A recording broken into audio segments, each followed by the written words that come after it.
Sounds like you've got your work cut out for you. This will be hard for us.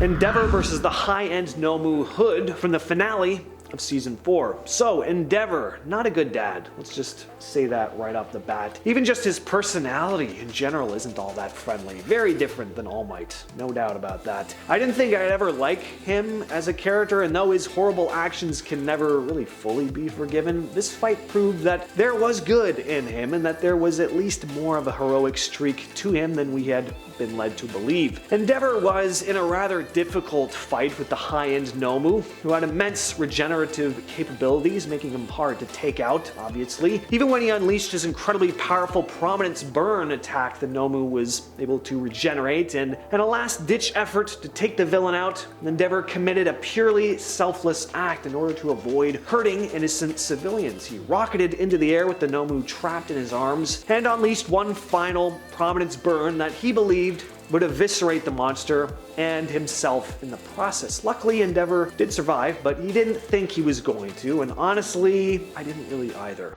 Deku and Bakugo's second fight. To say these two have a complicated relationship is putting things very lightly. Again, this is not a fight to the death or anything like that, it's more of a duel, but it has a heavy amount of drama and emotion behind it. Bakugo grew to despise Midoriya as they grew older and couldn't believe the audacity of Midoriya thinking he would ever become a hero, let alone becoming better than him, and this fight was a culmination of the one-sided rivalry between them, with an added dose of Bakugo's guilt over having been rescued by All Might, leading to the loss of his powers. So yeah, this was an emotion-fueled fight. The animation here, top-notch, and though these two went at it more than they ever had before, the rift between them became noticeably smaller after this fight. Bakugo gained a new respect for Midoriya, and Midoriya, as well as us as the audience, gained a better understanding of Bakugo. Deku versus Shigaraki. First and foremost, this fight is the culmination of, again, another long-running rivalry between two characters who have been on a collision course since the very beginning. The tension between them has built up for 5 seasons, and the fight is the ultimate showdown between the two. And just the sheer spectacle of it all makes it entertaining. The animation, the choreography are top-notch, with both characters pulling off amazing feats of strength and agility. The fight is intense and action-packed, with each blow and counter-blow leading with incredible impact. But what really sets this fight apart, once again, the emotional weight behind it. Both Deku and Tomura have been through a lot, to put it lightly, and their respective journeys have led them to this moment. Deku has grown from a timid and powerless, crying a lot little student and into a confident and powerful hero, while Tomura's traumatic past has left him twisted and broken.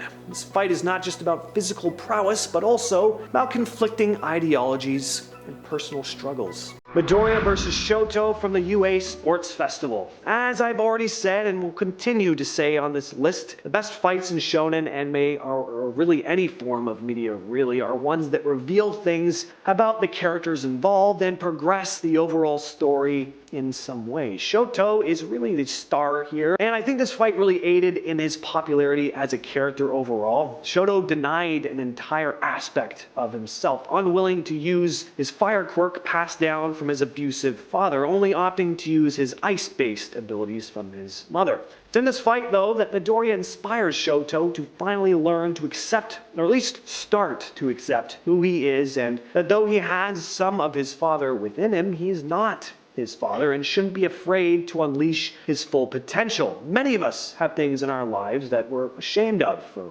one reason or another, and for the sake of keeping this spot on the list from going way over time, I'll just say that the lesson here with Shoto is that we can take what we deem as negative aspects of ourselves and choose to use them for good. The hand we're dealt in life can sometimes make us feel shame, and we can either abandon what makes us who we are and view it as our biggest weakness, or we can use it as our greatest strength. Helps that Shoto's weakness is like the ability to shoot fire out of his hands, so, it wouldn't be too hard for me to get over, I'll just say that. And coming in at number 1 is All Might versus All for One back in season 3. So yeah, we've had larger multi-character battles since, and the powers have gotten bigger and crazier, but this fight had me on the edge of my seat. It's riveting. Most importantly, it's packed with emotion, which any good fight, once again, as I've said, needs to have. A good fight scene is like a story within a bigger story, and that's exactly what we had here. We learned so much about who these two really are deep down during this fight, and it really felt like these two had known each other for years, and that this was the culmination of their rivalry. All Might was not as strong as he used to be, and he had passed most of his power along to Deku, making his struggle to maintain his muscly, heroic physique even harder. So watching him go into battle with the strongest villain we had seen in the series up until this point was nerve-wracking, because All Might's not the main character, he's the mentor figure. There was a good chance this was going to be a Darth Vader, Obi-Wan Kenobi situation, and All Might was almost beaten. He had seemingly exhausted the last bit of his power, and his frail physique was finally revealed to the world. And all these people who had seen him as this larger-than-life, almost godlike being were now crushed. But miraculously, All Might put everything he had, the last remnants of his power, into one final attack, defeating All for one last time. This fight is the turning point for Midoriya in the series too, as All Might looked straight into the camera with his words acting as passing of the torch to his young protege. Now it's your turn. It's just amazing. Love this fight.